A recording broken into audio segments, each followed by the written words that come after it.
Hey folks, welcome to Spectrum Pulse, where we talk about music, movies, art, and culture. And today we're going to be talking about the new Nine Inch Nails album, Hesitation Marks. First, I'm going to say something that's borderline anathema to everything I stand for as a reviewer. Something I never expected I would say, and something I sincerely hope will not totally kill my credibility forever.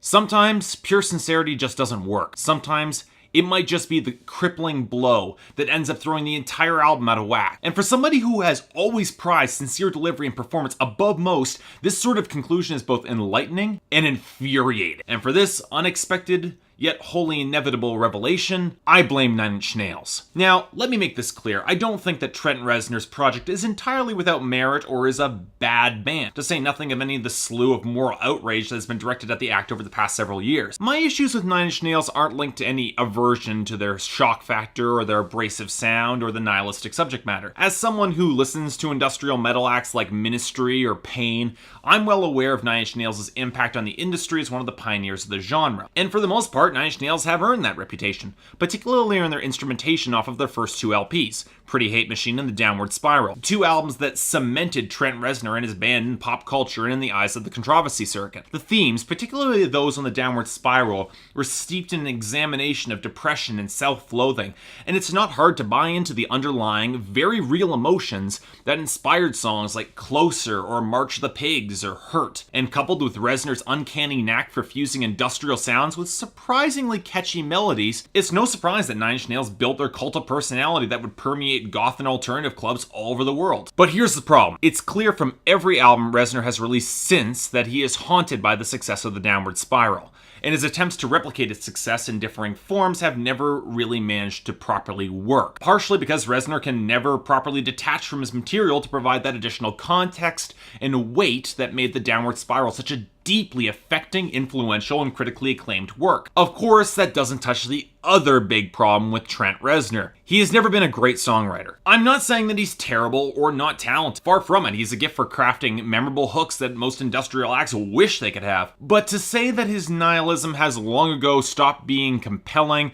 is probably underselling it. Now, that's not saying that he hasn't tried to inject it with some degree of variety, but Reznor has a bad habit of returning to the same themes and same instrumental cliches and lyrical cliches over and over again, and it very rapidly commits the cardinal sin of any nihilistic artwork, getting really boring and repetitive really fast. Forget buying into the halos or Trent Reznor's cult of personality. I had a hard enough time getting through the Nine Inch Nails discography over my vacation as a refresher because Reznor's songwriting regularly found ways to get on my nerves in a serious way. And most of the problem comes from the fact that Reznor is selling every single line with complete honesty and sincerity, which makes some of the more cringe-inducing lyrics even worse. If they were delivered with the slightest bit of additional nuance or a hint of irony, they might be more excusable, but too often they vary between being infuriating and just embarrassing. Now, granted, it wasn't as if Reznor didn't try to replicate his success with The Downward Spiral, which led to seriously mixed results. The first attempt was The Fragile and Things Falling Apart, two atrocious albums where any of the limited subtlety that Reznor had in his lyrics was pitched out the window in favor of swaggering, self-serving bravado and terribly out-of-place acoustic instrumentation in favor of catering to the late 90s obnoxious brats who bought into Reznor's cult without thinking. Forget the deeper context that informed The Downward Spiral or the motifs and symbolism. No, let's go for greater aggression and shock with a quarter of the subtlety.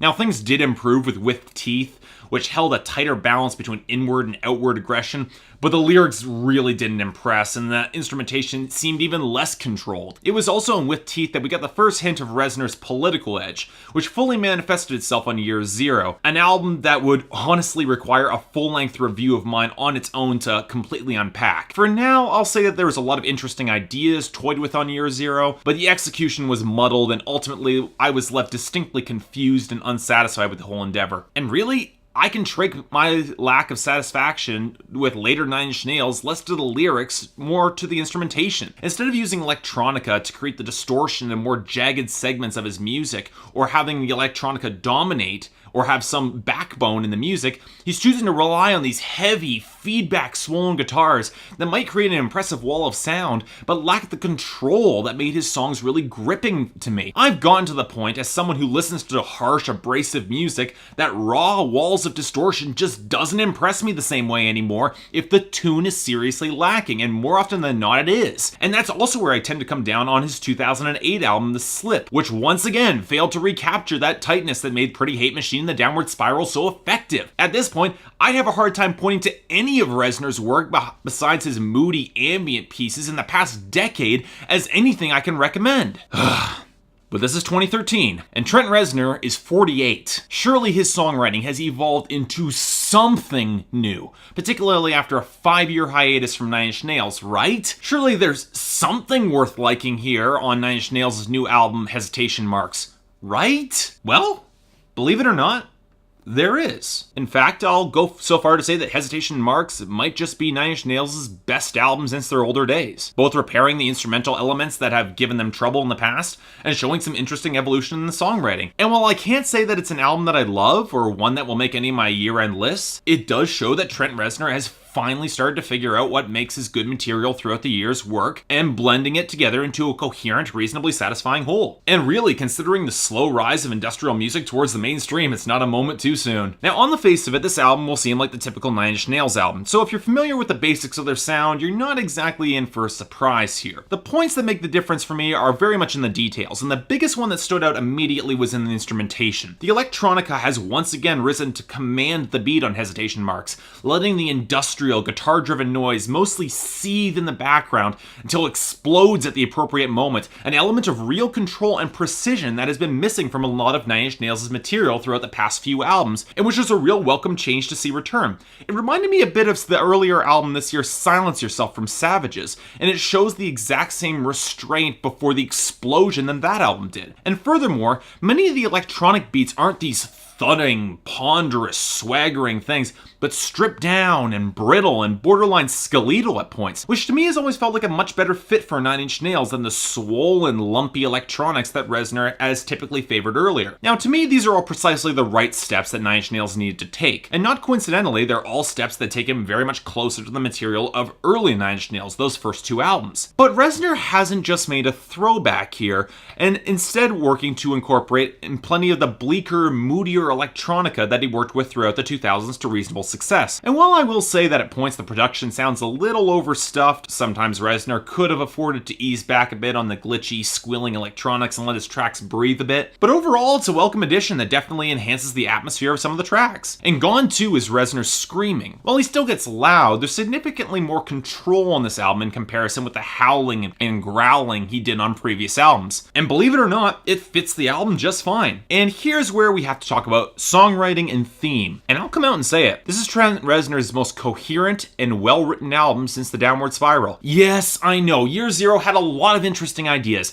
but they didn't coalesce or come to a remotely satisfying conclusion, particularly not in the way that Hesitation Marks does. For the most part, Reznor's songwriting has turned away from the minimalism of The Slip into something a little bit more literate and more structured. Yes, Trent Reznor will never be a great lyricist, but he nails the basic elements so effectively on this album that it becomes hard to care. This album also shows a return to a complete inward focus we haven't seen since The Downward Spiral, which for me is another big positive. Yeah, Trent Reznor has accumulated quite the body count in his more aggressive lyrics, but he has always been at his most compelling when he's struggling with his inner demons. And on Hesitation Marks, the inner demon he faces is a crippling, paralyzing indecision regarding his creative path, particularly between that of his early work and that of his more recent albums. The title of the album refers normally to the self-inflicted wounds by those who hesitate before slitting their wrist. And here Reznor uses it as a metaphor and an underlying theme for the entire album. And he's not just hesitating about diving into depression that shaped The Downward Spiral, but also the outward-looking, often politically charged aggression of his later work. He's accepted that he is a major influence on the scene and that he hesitates away from that additional power. He realizes that with great power comes great responsibility. The entire album feels distinctly like an intersection between the two, his earlier work and his later work. And fortunately, due to the more introspective nature of the album, we tend to get a lot more of the earlier influences than the latter. And really, it's a credit to Reznor's gift for hooks that he manages to find ways to make a copy of a Find Your Way, and All Time Low still have some actual energy to attract the listener. But these tunes are intended as the preamble to the 1-2 punch that makes this album really work for me. The songs Disappointed and Everything. The first is incredibly simple, but finally brings the mixed impacts of Reznor's nihilism to the surface in a way that he hasn't done since Hurt almost 20 years ago, showing that he feels that nobody can completely change or save the world, and that he might have actually made things worse along the way. But then comes Everything, which might just be the most stridently upbeat and radio-friendly song Reznor has ever written. A song where he acknowledges that he has indeed done everything, but his creative spark has indeed survived, and he can do anything he wants, and nothing can stop him anymore. If Hesitation Marks had ended on this note, it would have been a moment of triumphalism unlike anything else Nine Inch Nails has ever done, and could have heralded new paths for the band. Unfortunately, the second half of this album seems designed to punish Trent Reznor for his optimism, because Satellite, Various Methods of Escape, Running, and I Would For You seem designed to throw the rest of Reznor's creative demons straight into his face. Satellite triggers his political paranoia, Various Methods of Escape is a call for his hedonistic impulses, Running taps into his despair, and I Would For You targets those frail scraps of love that he possesses that his cynicism hasn't managed to quench. It's interesting that all of these demons seem to have surged, fully formed from the albums Reznor made after the Downward Spiral, and nowhere is this more present than on Into, a punishingly unpleasant song that feels like the culmination of the slapdash minimalist songwriting from The Slip, with the barely controlled, clumsy, guitar-driven instrumentation from The Fragile, making the division between Reznor's inner and outer focuses strikingly literal. This is him facing the devil himself, and as much as this song is a little bit of a pain to listen to, it is effective in portraying that particular scene. And then the album just ends with While I'm Still Here and Black Noise,